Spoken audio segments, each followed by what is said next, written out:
Halo pemirsa, selamat datang di Mata Dunia, program yang mengupas berita dan peristiwa global dari berbagai belahan dunia. Saya Ajeng Tiara akan menemani Anda berikut berita selengkapnya.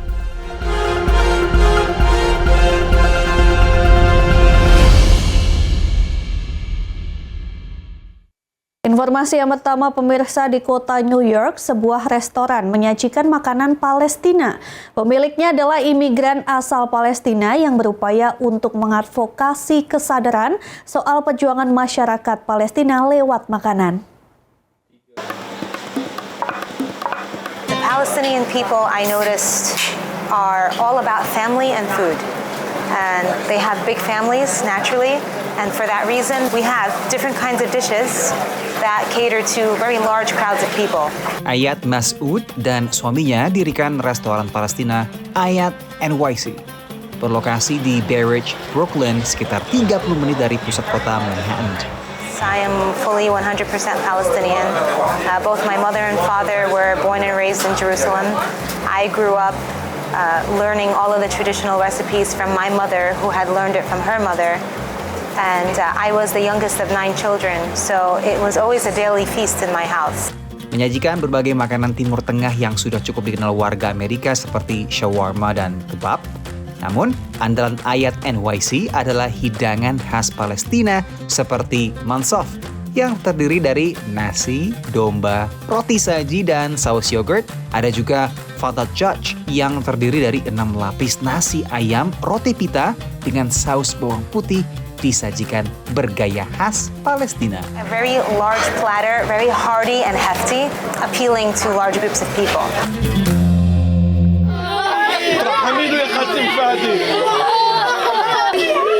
Lewat restorannya, Ayat ingin sekaligus tingkatkan kesadaran warga Amerika Serikat tentang situasi di Palestina. Salah satunya lewat dekorasi interior. So this is a mural of a Palestinian woman's face, and behind that, as you can see, she's unveiling the struggles and the sadness that she goes through in her identity being a Palestinian woman. You'll see soldiers in the mural. You'll find very commonly on every other block or every other checkpoint between the villages. Meski masih banyak pelanggan yang belum paham ataupun mengetahui isu atau perjuangan warga di Palestina, namun setidaknya lewat makanan, Palestina mulai punya gaung di Brooklyn. Are you familiar at all with Palestinian food? Not really. We do like a Mediterranean type of food, like Greek food, but this is really, Palestinian food's delicious. We love it. We're not a fated nation. We're very much alive, and we're not only identified by our conflict, but we're also identified by our culture. And what better way to share it with people than to feed them? Dari Brooklyn, New York, Randy Ucaksana, VOA.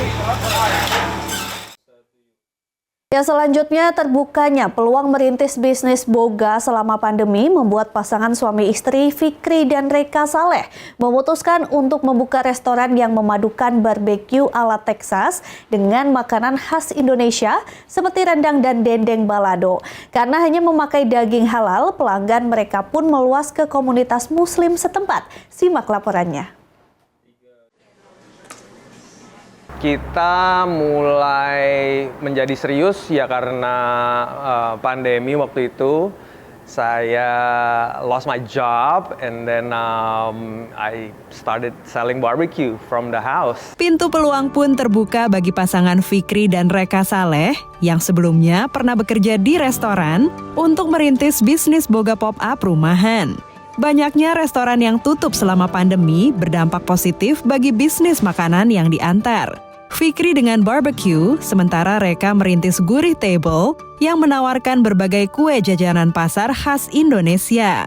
Fikri had, during his orders, there would be leftover brisket, so sometimes I would cook it for our dinner or our lunch into like a balado or something, and infuse it in Indonesian dishes. And he was like, oh my God, this is a great idea, let's collab. And from there we just collab. Hasil kolaborasi mereka melahirkan Fix Q Craft Barbecue yang kini membuka gerai setiap akhir pekan di Alameda, California. Jadi Fix Q Craft Barbecue ini kita market as Indo-Tex Craft Barbecue, yaitu Indonesian mixed with Texas style barbecue. Ya, jadi Texas style barbecue is like low and slow smoked brisket yang kita masak 12 sampai 14 jam, dino beef ribs and beef back ribs. Dan the Indonesian part is kind of like a fusion of the Texas style barbecue with Indonesian food. Sebagai contoh, the beef brisket that I smoke dimasak sama Reka menjadi beef rendang. Belum adanya restoran Texas barbecue halal di Bay Area membuat keduanya memutuskan untuk menawarkan menu halal. Our family is Muslim and we're just gonna be doing halal from now on. And in terms of menu, yeah, anything that we expand on the menu is going to be halal. As we opened the restaurant, we wanted to make it more inclusive and make it available for the broader community. Because more and more people are looking for a halal food. So to just provide that and be able to show people, hey, you can create amazing cuisines using halal meat. Pelanggannya adalah warga Amerika yang mencari menu barbecue dan diaspora Indonesia yang rindu kuliner tanah air, serta mereka yang mencari makanan halal. Uniquely different, like because it's a fusion food, because it's traditional Texas barbecue, to be able to try that in a halal form, I think it's just all for the better. Istilahnya kita di sini jarang juga restoran Indonesia yang bisa ada makanan halalnya dan juga ada mix dengan Texas barbecue. Itu juga nilai plus buat kita ya, especially di Muslim community di daerah Bay Area. Dick dan Kim Kincannon yang pernah tinggal di Padang, Sumatera Barat, menikmati menu favorit mereka, rendang dan dendeng balado. They're using high level of ingredients with a great cooking technique. It's melt in your mouth, fall off the bone kind of food, but it does take us back to our time when we lived in West Sumatra for 2 years. The daging balado is also amazing. It's just it really brings us back. Like Dirk said, the flavors are just really authentic, very asli. Target mereka ke depan adalah menambah jam operasional dan kapasitas restoran serta menawarkan lebih banyak variasi menu fusion Indo-Texas halal. Dari Alameda, California, Dania Iman, Andri Tambunan, Nia Iman Santoso, VOA. Informasi berita lainnya akan kami sajikan usai jeda, tetap saksikan Mata Dunia.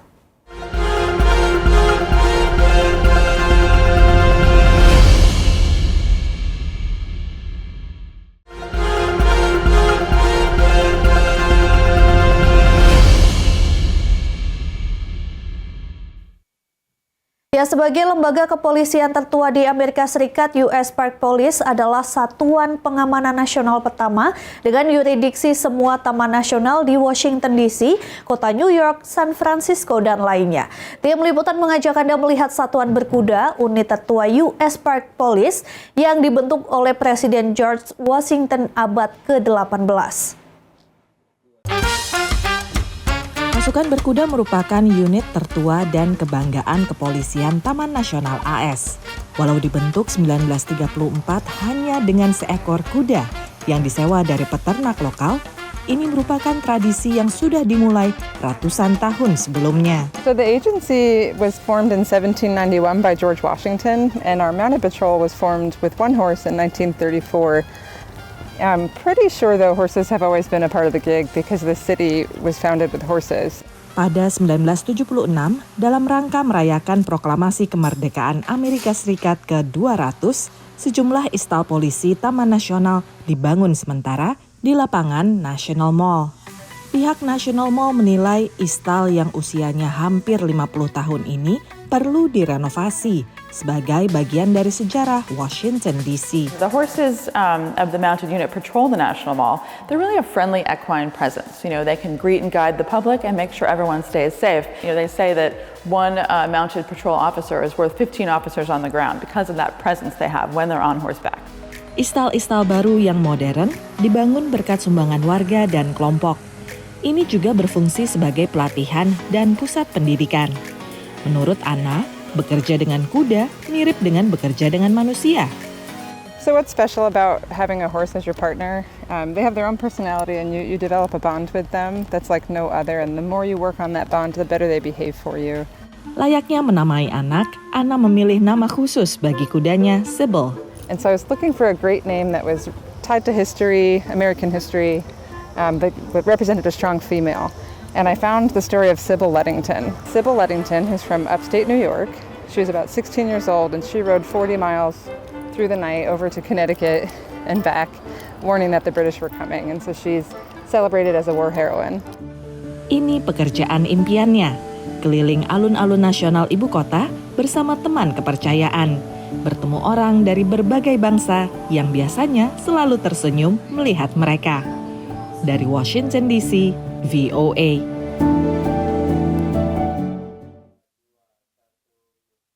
Ya, sejalan dengan ajaran agama Islam untuk hidup harmonis dengan alam dan menjaga bumi, gerakan ramah lingkungan semakin diterapkan dalam kehidupan beragama sehari-hari. Beberapa inisiatif hijau ternyata pelaksanaannya cukup sederhana dan mudah, namun berdampak besar bagi lingkungan. Sampai sekarang pun aku masih nggak nyangka bahwa kita ternyata bisa punya ini. Yang ada sekarang hanya bisa bersyukur aja. Ini adalah satu-satunya restoran Indonesia di wilayah ibu kota Washington DC. Namanya Artarini Indonesian Restaurant, tepatnya di wilayah Kensington. Kita sudah sampai di restoran halal yang otentik, Artarini Indonesian Restaurant. Oke, dari sini udah kelihatan yaitu ada tulisan halal paling atas, pemirsa. Pemilik restoran adalah pasangan suami istri warga Indonesia, Artarini dan Wirawan. Restoran ini baru buka pertengahan tahun 2023 dan berkomitmen untuk hanya menyajikan makanan halal. This is what's nice about the DMV is we have such a big Muslim community that is diverse. So you get to actually get the cuisines of the world. Apa alasan restoran ini menyajikan makanan halal? Walau sebenarnya bahan-bahan makanan halal lebih mahal. Karena dengan halal, semua orang insya Allah bisa makan. Meskipun yang non-muslim, ya kan? Gitu. Yang nggak hanya muslim doang yang bisa makan halal kan, tapi non-muslim juga bisa. Gitu. Awalnya pasangan ini kesulitan permodalan. Mereka harus merelakan menjual mobil pribadi. Bahkan mereka mencairkan dana asuransi jiwa mereka sebagai modal awal. Akhirnya kita ambil itu life insurance, kita jual food truck, kita jual mobil. Kita ambil ini. Sebelum akhirnya bisa memiliki restoran sendiri, Artarini melayani usaha catering sejak tahun 2004 silam. Pelan-pelan usahanya berkembang dan semakin dikenal. Dan sejak melayani catering pun, Artarini sudah menyajikan makanan halal. Catering Artarini juga dipercaya untuk menyajikan hidangan Indonesia di berbagai acara internasional di Washington DC, seperti pada acara Bank Dunia, IMF, dan juga pernah diminta untuk menyediakan makanan untuk Presiden Jokowi saat acara kunjungan ke Amerika. Dapat pesanan, tapi kan itu melalui KBRI ya. Jadi kalau dibilang masak untuk beliau itu sebenarnya udah 3 kali. Tantangan lain selain menyediakan makanan halal, karena restoran ini hanya menyajikan makanan Indonesia, masalah bumbu-bumbu juga harus kerja ekstra. Wah, komplit ya. Ini nyari-nyari bahan gini nggak susah, Mbak, di Amerika, Mbak? Nyari tempat. Jadi kita tuh susahnya kalau menu Indonesia, kita tuh menclok-menclok gitu loh belanjanya. Jadi nggak bisa satu tempat. Sekarang saatnya saya kembali merasakan masakan otentik Indonesia di Amerika. Dan di saat Ramadan, rasanya jadi sangat istimewa. Ada rawon, mendoan, ada perkedel juga coy. Nah, memang ini bulan puasa menggugah selera sih ya. Apalagi kalau lagi puasa. Mari kita makan. Dari Washington DC, saya Tarsir Ziman dan tim VOA. Informasi berita lainnya akan kami sajikan usai jeda, tetap saksikan Mata Dunia.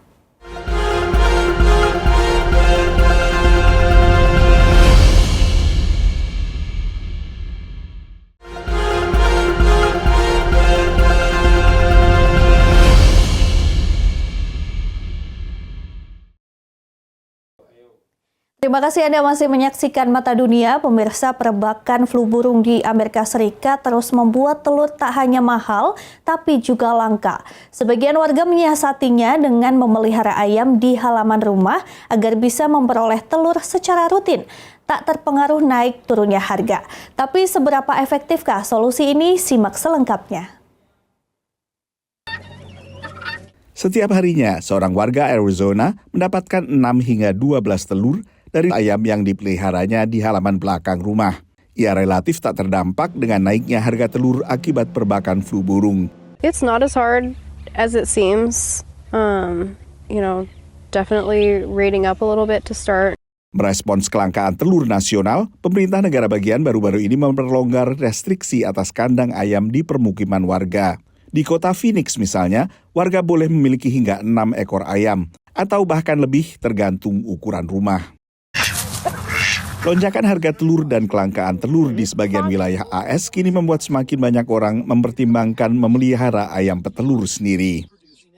So we can pick up the eggs and they're fresh and delicious.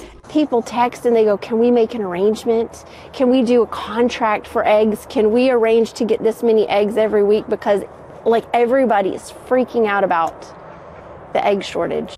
Tapi menurut sebagian peternak, memelihara ayam dan mengambil telurnya bukan solusi bagi semua orang.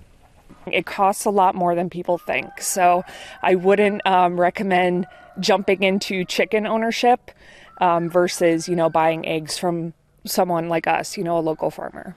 Menurut mereka yang berpengalaman beternak ayam petelur, perlu investasi sekitar $1.000 sebelum ayam menghasilkan telur pertamanya. Selain itu, beternak ayam juga memiliki risiko. Foxes will actually climb your coops. So there's wire under us, then dirt, then straw. There's electric fence around on the outside. Di Connecticut ada solusi jalan tengah, menyewakan ayam petelur untuk waktu terbatas. Like I said, with the rent the chickens, we bring everything for them, from the little coop to the food. Everything you need when we drop it off is what you're going to need until we pick it up at the end of the year. Usaha sewa ayam ini kini memasuki tahun kelima dan merupakan bagian dari jaringan Rent the Chicken yang bermarkas di Pennsylvania dan melayani Amerika Serikat hingga Kanada. We have been answering online inquiries like crazy and our phones are ringing like mad. People really want an alternative to depending on the grocery store for eggs. Minat memelihara ayam petelur terakhir menguat saat pandemi COVID yang ditandai gangguan rantai pasok termasuk untuk produk pertanian. National Institutes of Health yang berada di bawah Departemen Kesehatan Amerika Serikat termasuk yang memantau jumlah ayam yang dipelihara di halaman belakang oleh warga Amerika. Jumlahnya mencapai 85 juta ekor, hampir setara dengan jumlah anjing yang dipelihara di Amerika. Meski untuk ayam, rata-rata warga yang memeliharanya memelihara 5 ekor ayam. Dari Washington DC, saya Nova Purwadi dan tim VOA. Ya, sejalan dengan ajaran agama Islam untuk hidup harmonis dengan alam dan menjaga bumi, gerakan ramah lingkungan semakin diterapkan dalam kehidupan beragama sehari-hari. Beberapa inisiatif hijau ternyata pelaksanaannya cukup sederhana dan mudah, namun berdampak besar bagi lingkungan. Karena tidak terasa ya, setiap kita ada acara pengajian, kita tadinya tuh sampah kita mungkin bisa 3 kali kantong sampah gitu ya, karena penuh dengan sampah-sampah dari makanan, minuman. Keinginan untuk melakukan perubahan positif membuat kelompok pengajian Rumaisa menerapkan gerakan ramah lingkungan dalam kegiatan mereka yang disambut baik anggota pengajian yang sudah berjalan selama 10 tahun.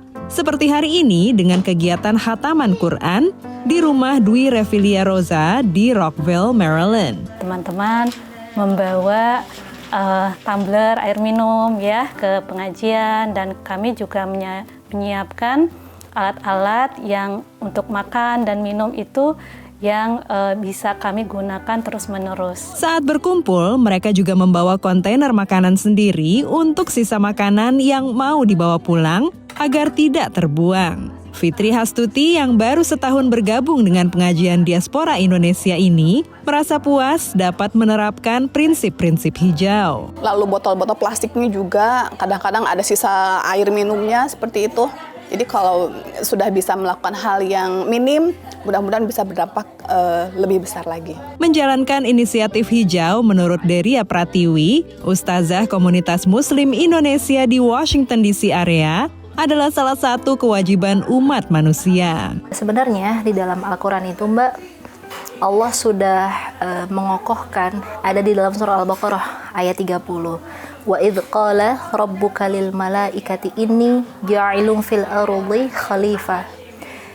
Jadi memang Allah itu menciptakan kita manusia di muka bumi untuk menjadi khalifah. Khalifah itu kan pemimpin. Banyak sunnah juga mengajarkan untuk hidup ramah dengan lingkungan. Demikian disampaikan Nana Firman, kandidat doktor studi antaragama dengan fokus agama dan lingkungan dari Chicago Theological Seminary saat ditemui di Masjid At-Thohir, Los Angeles. Jadi sunnah dari Rasulullah SAW itu banyak sekali yang tentang gaya hidup hijau. Kayak berwudu kan kita pakai air ya. Beliau tuh nggak suka gitu kayak mubazir ya, israf, berlebih-lebihan. Kalau untuk berwudu aja yang yang merupakan ritual agama, kita nggak boleh buang-buangin air gitu ya. Bagaimana dengan hal-hal yang lain? Sejalan dengan ajaran agama, hidup harmonis dengan alam dan menjaga bumi seharusnya tak sulit dilakukan. 3H ya, 3H. Jadi heart, head, and hands. Jadi kalau manusia itu kita sentuh dulu hatinya. Setelah dia heartnya tersentuh hatinya, baru kita kasih informasi kenapa kita harus begini. Baru semua tekniknya. Kemudian hands itu adalah bagaimana gitu melakukannya. Jadi ada actionnya. Nana Firman menambahkan, mulailah dengan memilih satu hal yang dapat dilakukan secara konsisten bersama teman agar dapat saling mengingatkan. Ada program ini tukeran hijab. Karena kan kita perempuan kadang-kadang bosen ya bajunya itu terus, tapi mau dikemanain gitu. Sementara pengajian Rumaisa berharap inisiatif mereka akan diikuti oleh kelompok pengajian dari komunitas lain. Kita sebagai seorang muslim harus memberi contoh yang baik ya, karena dengan kebaikan yang kita lakukan, insya Allah pastinya akan memberikan dampak yang baik untuk orang-orang di sekitar kita. Dari Rockville, Maryland, dan Los Angeles, California, tim VOA.